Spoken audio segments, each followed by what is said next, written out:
Seeing a number of images and videos of people in Ukraine trying to leave their homes, head to safer places, some bunkering in a subway system, others just sitting in traffic in their cars. Ukraine is a big country. 44 million people live there, and the Russian military has been attacking large parts of that country.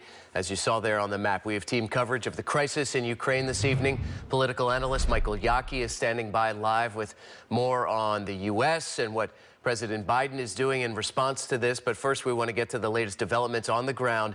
And KRON 4's Dan Thorn. Good evening, Dan. Good evening, Grant and Vicky. Well, we're just learning from the Ukrainian president that all 13 defenders on Snake Island were killed by Russian military troops. The island is located in the Black Sea, and that's about 30 miles off the coast of Ukraine. The president does have plans to honor them as heroes after they refuse to surrender to the Russian military. Well, the capital city right now of Kyiv remains threatened as the Russian military units are right now on the outskirts of the city. The military has been unleashing airstrikes on cities and bases throughout the country. Troops and tanks, as we've just mentioned, have been coming in from 3 sides of the country. The Ukrainian president saying that their government has information that subversive groups were moving in on Kyiv, and the U.S.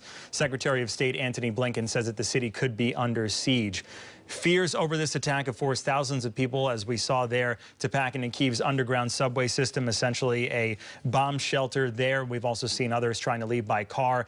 This invasion by Russia is seen as a way to dismantle Ukraine's government and replace it. Western leaders, as we learned, have been, including the United States, have been scheduling an emergency meeting that's for tomorrow. As we just saw there on the screen, Ukraine's foreign minister actually tweeted out a quote saying that these horrific Russian rocket strikes on Kyiv have been happening, and that the last time that they'd experienced anything like this in their country was in 1941, and that's when there was an attack by Nazi Germany. And we also have been learning tonight that the United Nations has announced $20 million to scale up the UN's humanitarian operations in Ukraine, and that money is coming from the Central Emergency Response Fund.